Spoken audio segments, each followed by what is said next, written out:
पुरानी वीरान वादियों में बसा एक छोटा सा गांव था, नूराबाद। यह गांव आम था, पर कुछ घरों में खास रोशनी थी। एक ऐसा ही घर था जहां एक सीधी सादी अल्लाह से डरने वाली लड़की रहती थी। नाम था मरियम।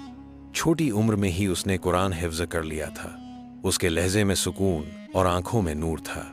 एक रात जब गांव नींद में था और आसमान बादलों से ढका हुआ था, मरियम अपने कमरे में बैठी कुरान की तिलावत कर रही थी। हवा में ठंडक थी और उसकी आवाज में ऐसी मिठास थी जो सिर्फ दिल से पढ़ने वाले के लफ्जों में होती है। लेकिन उस रात कुछ और भी जाग रहा था। कहीं दूर एक घने जंगल के पुराने पेड़ पर बैठा था एक जिन। नाम था राहिल। वह एक ताकतवर और गुस्सैल जिन था जिसे इंसानों से नफरत थी। उसकी दुनिया इंसानों की दुनिया से अलग थी। लेकिन उस रात उसकी नजर मरियम पर पड़ गई। जब राहिल ने मरियम की तिलावत की आवाज सुनी तो उसके भीतर अजीब बेचैनी पैदा हुई। ऐसा पहली बार हुआ था कि उसे किसी इंसानी आवाज ने रोक लिया हो। यह आवाज कैसी रूहानी है, राहिल ने खुद से कहा।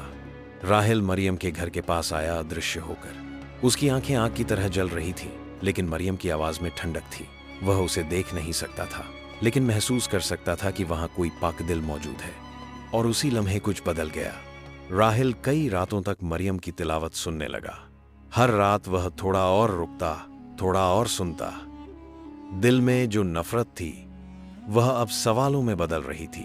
वो सोचने लगा, क्या इंसान इतने बुरे होते हैं या मैं अब तक गलत देखता आया? मरियम को इस बात की कोई खबर नहीं थी कि एक जिन उसकी आवाज का कैदी बन चुका है। उसे नहीं मालूम था कि उसकी तिलावत किसी ऐसी रूह पर असर डाल रही है जो कभी अल्लाह का नाम सुनते ही कांप जाती थी। लेकिन यह तो महज शुरुआत थी। हर रात जब मरियम कुरान की तिलावत करती तो जिन राहिल किसी पेड़ की छांव में बैठकर उसकी आवाज में डूब जाता। पहले वह महज सुनने आता था, अब इंतजार करने लगा था। दिन में बेचैन रहता, रात होने पर सुकून मिलता। एक रात जब मरियम ने सूरह रहमान की तिलावत शुरू की, फबिय्य आले रब्बिकुमा तुज्जिबान, राहिल की रूह कांप उठी। हर आयत के बाद जब मरियम दोहराती तो तुम दोनों अपने रब की कौन कौन सी नेमतों को झुठलाओगे, तो राहिल का सीना भारी होने लगा, जैसे उसकी बरसों की सख्ती टूट रही हो। उसके जहन में सवाल गूंजने लगे, क्या मेरे अंदर भी कभी रोशनी थी? क्या मैं वाकई इतना दूर चला आया हूं कि लौट नहीं सकता? उसने आसमान की तरफ देखा और पहली बार आंखें नम हो गईं। वो जिन जो कभी तकरीब सुनते ही भड़क उठता था, अब उसी तकरीब में अपनी सुकून तलाश रहा था। वो सोचने लगा, इस लड़की की आवाज में जो असर है, क्या वो सिर्फ आवाज का है या उसके रब से रिश्ते का?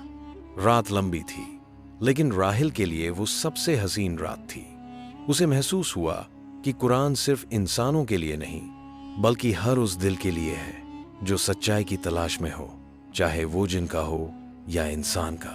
कई महीने बीत गए। राहिल हर रात मरियम की तिलावत सुनता और अकेले में रोता। अब वो पूरी तरह बदल चुका था। ना कोई गुस्सा, ना नफरत, बस अल्लाह की तलाश। एक दिन आसमान पर अजीब सी काली घटाएं छा गईं। बादलों की गड़गड़ाहट से जमीन कांपने लगी। मरियम सहम गई। उसी वक्त जंगल की ओर से एक जोरदार चीख आई। हवा गर्म हो गई, पेड़ झुकने लगे। मरियम दरवाजे पर आई तो देखा कि गांव के पास कुछ रोशनी और धुआं फैल रहा है। कुछ ही देर में गांव के बुजुर्ग आलिम हजरत मौलाना समी साहब गांव वालों को लेकर वहां पहुंचे। उनके साथ जिन्नात की दुनिया से आए कुछ नेक जिन भी थे जो राहिल को पकड़ने आए थे। उन्होंने ऐलान किया, राहिल, तू जिनों की दुनिया में एक बड़ा गुनहगार माना जाता है। तूने पहले बहुत जुल्म किए और अब बगैर इजाजत इंसानों की दुनिया में दाखिल हुआ है। तुझ पर मुकद्दमा चलेगा। मरियम ने चौंकते हुए कहा, नहीं, उसने कुछ नहीं किया, उसने तो खुद को बदल लिया है। नेक जिन बोले, हम जानते हैं ए लड़की, तेरी पाक जुबान और अल्लाह से जुड़ाव ने इसे बदल दिया है, मगर हमारे कानून के तहत हर जिन को जवाब देना होता है। मरियम की आंखों से आंसू बहने लगे। राहिल जमीन से ऊपर आया। उसकी आंखों में अब गुस्सा नहीं, बल्कि शर्म और तौबा थी। मैं हाजिर हूं, मुझे सजा मंजूर है, लेकिन अल्लाह की कसम, मैंने तौबा कर ली है। अगर मेरी सजा मेरी आखिरी उम्मीद को खत्म कर देगी तो भी मैं उसे कबूल करूंगा।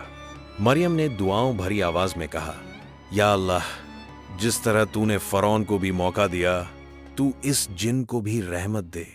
अचानक बादल छंट गए, आकाश से एक पाक रोशनी उतरी और नेक जिनों के बुजुर्गों ने ऐलान किया, इस जिन की तौबा कबूल हुई, इसे सजा नहीं, अब नेक जिनों की जमात में शामिल किया जाएगा।